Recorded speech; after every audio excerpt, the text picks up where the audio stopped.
অভিমন্যুর মৃত্যুই অনিচ্ছুক অর্জুনকে সিদ্ধান্ত নিতে বাধ্য করেছিল যে এটি একটি যুদ্ধ, না বরং এমন একটি যুদ্ধ যা তাকে জিততে হবে। মহাভারতের নায়ক অর্জুনের পুত্র অভিমন্যু নিজেকে আটকা পড়ে কোণঠাসা অবস্থায় পেয়েছিলেন, তবুও তিনি চক্রব্যূহে কৌরব শক্তির বিরুদ্ধে একাই লড়াই করেছিলেন।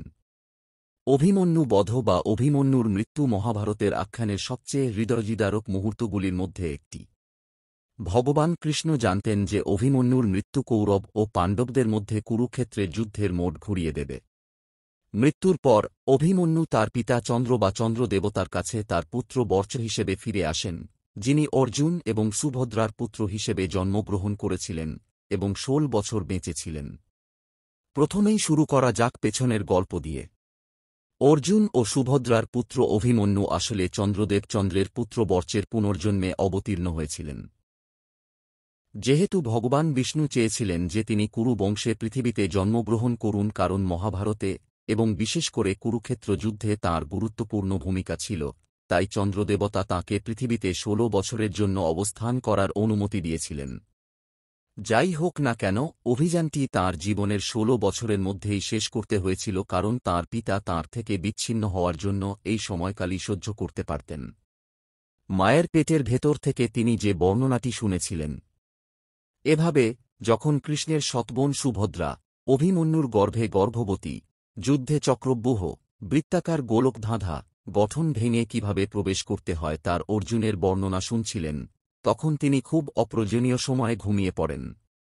অর্জুন যখন জীবিত এবং অক্ষত অবস্থায় চক্রব্যূহ থেকে কিভাবে বেরিয়ে আসতে হয় তা বর্ণনা করতে শুরু করেন, তখনই তিনি ঘুমিয়ে পড়েন। কথিত আছে যে ভগবান কৃষ্ণ অর্জুনকে আলোচনার জন্য নিয়ে গিয়েছিলেন এবং শান্তির সময়ে অর্জুন কখনও সেই বর্ণনাটি সম্পূর্ণ করতে পারেননি। সুতরাং কার্যত মহাবিশ্বে মাত্র দুজন ব্যক্তি জানতেন কিভাবে গুরু দ্রোণাচার্য যে চক্রব্যূহ তৈরিতে পারদর্শী ছিলেন তা ভাঙতে হয়। অভিমন্যু কেবল এর প্রবেশ অংশটি শুনেছিলেন এবং আত্মস্থ করেছিলেন, পালানোর গুরুত্বপূর্ণ অংশটি অনুপস্থিত ছিল। এখন দ্রোণাচার্য কৌরবদের পক্ষে যুদ্ধ করছিলেন এবং চক্রব্যূহ অবশ্যই ভূমিকা পালন করবে। অভিমন্যুর বয়স ছিল ১৬ বছর এবং ভগবান কৃষ্ণ জানতেন যে সামনে কিছু বাস্তব সিদ্ধান্ত এবং পছন্দ অপেক্ষা করছে। বলা হয় যে তিনি ইচ্ছাকৃতভাবে অর্জুন এবং সুভদ্রার মধ্যে কথোপকথনটি বাধাগ্রস্ত করেছিলেন। কুরুক্ষেত্রের যুদ্ধ। কুরুক্ষেত্রের যুদ্ধের ত্রয়োদশ দিন শেষ। দ্রোণাচার্য যুদ্ধক্ষেত্রে এমন একটি পরিকল্পনা তৈরি করেন যাতে অর্জুন এবং তাঁর সারথি ভগবান শ্রীকৃষ্ণকে যুদ্ধক্ষেত্রের অন্য এক দূরবর্তী স্থানে নিয়ে যান, সমসপ্তকদের তাড়া করতে। অন্যদিকে চক্রব্যূহের দল এতটাই মারাত্মক হয়ে ওঠে যে এটি সমগ্র পাণ্ডব সেনাবাহিনীকে গ্রাস করার হুমকি দেয়। দ্রুত কিছু একটা করতে হয়েছিল। পাণ্ডবরা অভিমন্যুকে চক্রব্যূহে ফিরিয়ে আনার এবং কুরু শক্তির বিরুদ্ধে লড়াই করার সিদ্ধান্ত নেন। অভিমন্যু চক্রব্যূহে প্রবেশ করেন। অভিমন্যু তার মাতৃগর্ভ থেকেই জানতেন কিভাবে বিভিন্ন ধরনের চক্রব্যূহ যেমন মকরব্যূহ, কূর্মব্যূহ, সর্বব্যূহ ইত্যাদি ভেঙে ফেলতে হয় এবং সেই অনুযায়ী তিনি চিত্তাকর্ষকভাবে গঠনে প্রবেশ করতে শুরু করেন। সিন্ধুর এক দুষ্ট বদমাশ রাজা জয়দ্রথ তখন অভিমন্যুর পিছনের পথ কার্যকরভাবে বন্ধ করে দেন যাতে পাণ্ডবরা বাইরে থাক। অভিমন্যু কৌরব বাহিনীকে ধ্বংস করে। অভিমন্যু কৌরব বাহিনীর ব্যাপক ধ্বংসযজ্ঞ ঘটিয়েছিলেন। তিনি দ্রোণাচার্য, কৃপাচার্য, দ্রোণের পুত্র অশ্বত্থামা, কৌরব দুর্যোধনের জ্যেষ্ঠ রাজা শল্য, দুর্যোধনের ভাই দুঃশাসন, ভূরিশ্রবকে পরাজিত করেন। দুর্যোধনের পুত্র লক্ষণ, শল্যের পুত্র রুকুমারথ, কৃতবর্মার পুত্র মাতৃকাবত এবং আরও অনেক যোদ্ধা বজ্রপাতের মতো জ্বলতে থাকা এই একাকী যোদ্ধার হাতে নিহত হন। অভিমন্যু বধ, নৃশংস মৃত্যু। কর্ণ একটি তীর ছুঁড়ে বালকটির ধনুক ভেঙে ফেলেন এবং দ্রোণাচার্যের পরামর্শে তীর ছুঁড়ে মারেন। তারপর তিনি পিছন থেকে তাকে আক্রমণ করেন।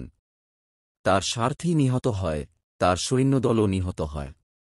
তার রথ ভেঙে টুকরো টুকরো হয়ে যায়। সাহসী বালকটির হাতে কেবল একটি তরবারি ছিল এবং ভাঙা রথের ঘেউ ঘেউকে ঢাল হিসেবে ব্যবহার করে। সমস্ত কৌরবরা এখন তাদের সর্বশক্তি দিয়ে তার উপর ঝাঁপিয়ে পড়ে। অবশেষে অভিমন্যুকে নির্মমভাবে হত্যা করা হয়। অভিমন্যুর মৃত্যুর পর যা ঘটেছিল অভিমন্যুর মৃত্যুই অনিচ্ছুক অর্জুনকে সিদ্ধান্ত নিতে বাধ্য করেছিল যে এটি একটি যুদ্ধ, অথবা বরং এমন একটি যুদ্ধ যা তাকে জিততে হবে, এবং যুদ্ধে কৌরবরা ১৬ বছর বয়সী এক নিরীহ ধার্মিক অভিমন্যুকে হত্যা করার সময় যে নীতিমালা ত্যাগ করেছিলেন তার চেয়েও গুরুত্বপূর্ণ ফলাফল। অভিমন্যুর মৃত্যু তার পিতা অর্জুনের জন্য এতটাই ভয়াবহ ছিল যে পুত্রের নৃশংস মৃত্যুতে ক্ষুব্ধ হয়ে অর্জুন তার স্বর্গীয় তীর দিয়ে জয়দ্রথকে হত্যা করেন। ভগবান শ্রীকৃষ্ণ আগে থেকেই জানতেন যে অভিমন্যুর মৃত্যু যুদ্ধের সূত্রপাত এবং মোড় ঘুরিয়ে দেবে, এবং এটি পাণ্ডবদের পক্ষে জোয়ার ঘুরিয়ে দেবে। সেই সময় পর্যন্ত পাণ্ডবরা যুদ্ধের সমস্ত নীতি অনুসরণ করেছিল এবং তাদের পূর্ণ ক্ষমতা ব্যবহার করেনি। ছলনা এবং সবচেয়ে জঘন্য উপায়ে অভিমন্যুকে হত্যা করে কৌরবরা যুদ্ধের নীতি এবং নিয়মের একটি বড় লঙ্ঘন করেছিল যা সমস্ত যোদ্ধাদের উপর বাধ্যতামূলক ছিল। এখন পাণ্ডবদের হাতকড়া খুলে দেওয়া হয়েছিল এবং অর্জুন শপথ করেছিলেন এবং নিশ্চিত করেছিলেন যে জয়দ্রথ একটি ভয়াবহ মৃত্যুবরণ করবেন। প্রতিশোধের ক্ষুধায় চালিত হয়ে অর্জুন এবং পাণ্ডবরা অভিমন্যুকে লক্ষ্য করে এমন প্রতিটি দুষ্ট ব্যক্তিকে শেষ করে দিয়েছিলেন। অভিমন্যুর স্ত্রী মতস্য রাজকন্যা উত্তরা গর্ভবতী ছিলেন যখন অভিমন্যু যুদ্ধক্ষেত্রে মারা যান। দ্রোণাচার্যের পুত্র অশ্বত্থামা প্রতিশোধ হিসেবে যখন তার উপর ব্রহ্মাস্ত্র নিক্ষেপ করেন, তখন কৃষ্ণ তাকে এবং তার সন্তানকে রক্ষা করেন। অভিমন্যুর পুত্র পরীক্ষিত পরে মৃত অবস্থায় জন্মগ্রহণ করেন এবং ভগবান কৃষ্ণ তাকে পুনরুজ্জীবিত করেন। পাণ্ডবরা যখন চিরতরে হিমালয়ে চলে যান, তখন পরীক্ষিত রাজা হিসেবে তাদের উত্তরাধিকারী হন।